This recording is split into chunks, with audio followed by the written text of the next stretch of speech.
Good morning, everyone. I'll continue my discussion on the study of the arithmetic sequence. Considering that we have discussed in our class about arithmetic sequence, I would like to strengthen your understanding on this matter. The problem that we're going to determine this morning is to find the fifth term of the arithmetic sequence with a given value of our a sub 1 that is equal to 22 with a common difference d that is equal to negative 2.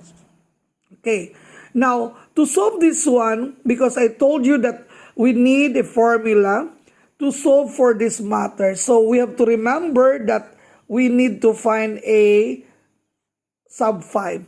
So a sub n, that is a sub 5, is equal to a sub 1 plus, what is our n? N, by the way, we'll just write first the formula so that we will not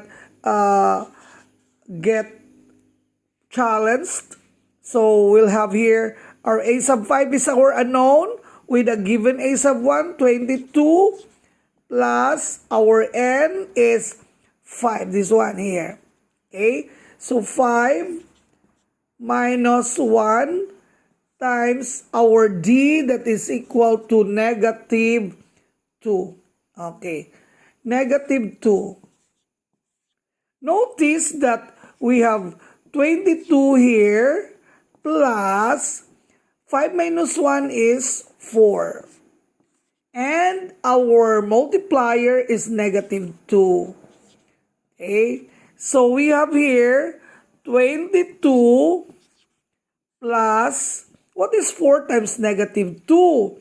It is negative 8. Now here, we have the answer is 22 minus 8. So we have the final answer is 14. You know what? Yesterday, I noticed that some of you were not able to get the correct answer here because you failed to write the addition symbol here. You immediately have negative 8. So that means you are going to multiply 22 times negative 8, which will eventually make your answer wrong. So don't forget to follow what is the formula all about. So that is why we have here an answer that is 14. So those who obtained an answer of 14, you got it right. Congratulations.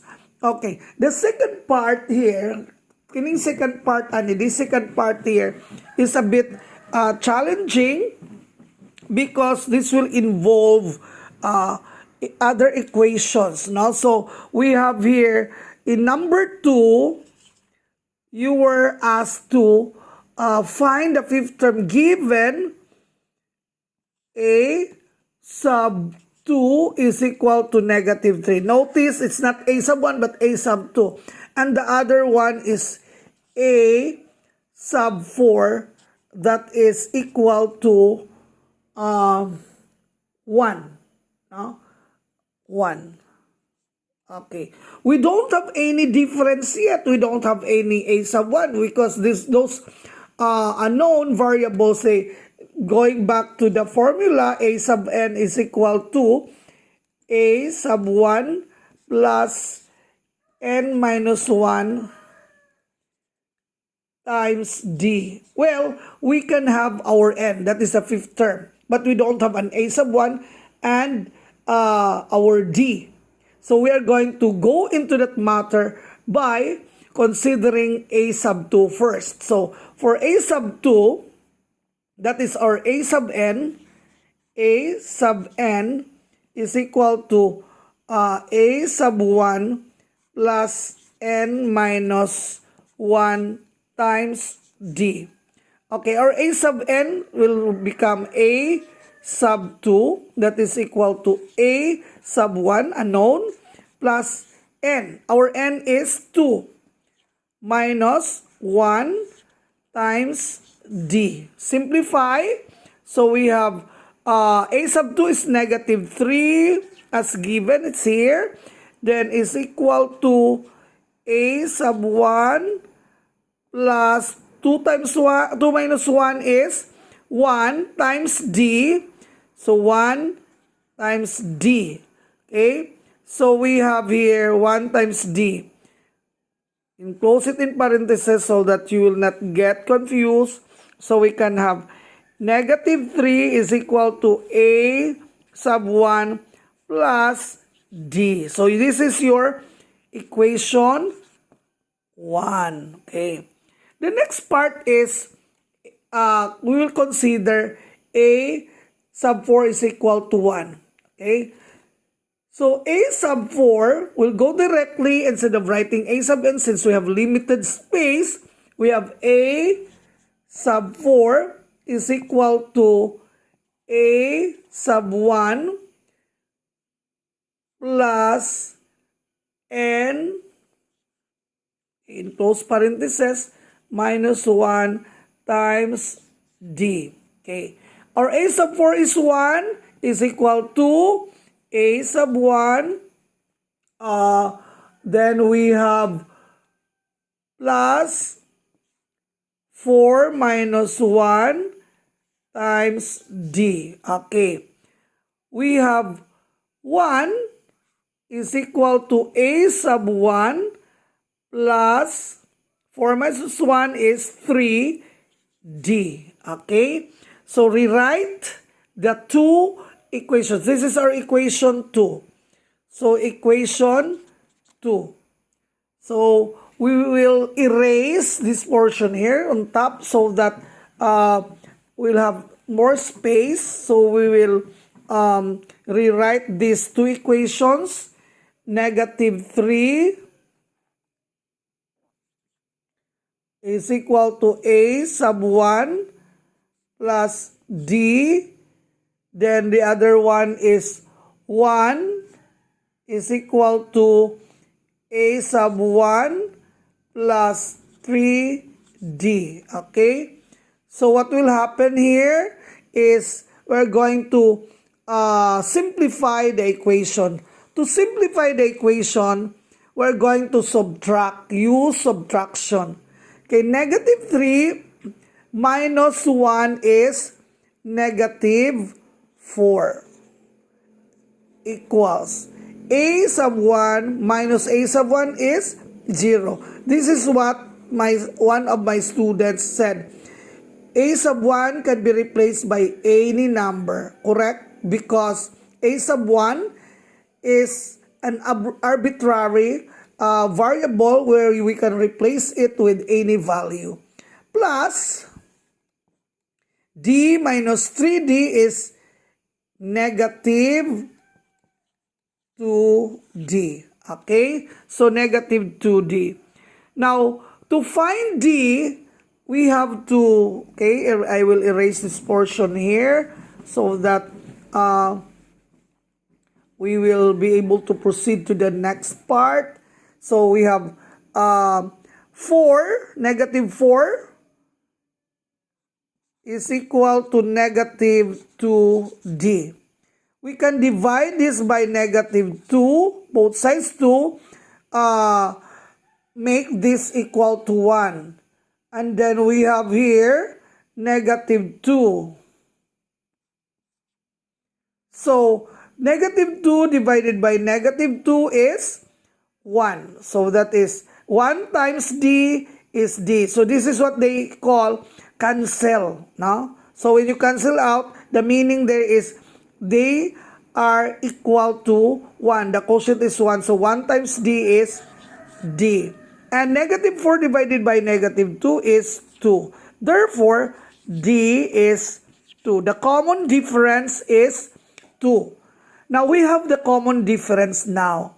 In the equation of that we use, we have negative 3 is equal to A sub 1 plus D. We can use now D here to find a sub 1 because we need to solve for a sub 1 to be used in our formula. Okay, we have here negative 3 is equal to a sub 1 plus our D is 2. Okay, now we can rewrite this one in a form a sub 1 plus 2 is equal to negative 3. So, a sub 1 plus 2 is equal to, a sub 1, it's a duplication already, is equal to negative 3 by, we transpose, actually this is not transposition, but by addition property, we add this 1 here by negative 2 plus negative 2. And then, because this will become negative 2 when you will bring it here. Or when you are going to make this 0, so you will add negative 2, no? So that is 2, positive times negative is negative. So 2 minus 2 is 0. So we have no number here anymore. So our a sub 1 is equal to 3, negative 3 minus 2. So our a sub 1 is equal to negative 5. Okay. Our a sub 1 is negative 5. If our a sub 1 is negative 5, then we can use now the formula a sub 5 is equal to a sub 1 plus n minus 1 times D. Okay. Our a sub 1 is negative 5. Plus, our n here is 5. Okay. So we can write here 5 minus 1 times the difference of 2. Okay. So we have it here. So we will write 2. So our answer is negative 5 plus 5 minus 1 is 4 times 2. So what is our answer? Negative 5 plus 4 times 2 is 8. So what is 8 minus 5? So you can have 8 minus 5. Our answer finally is equal to 3. Okay. So our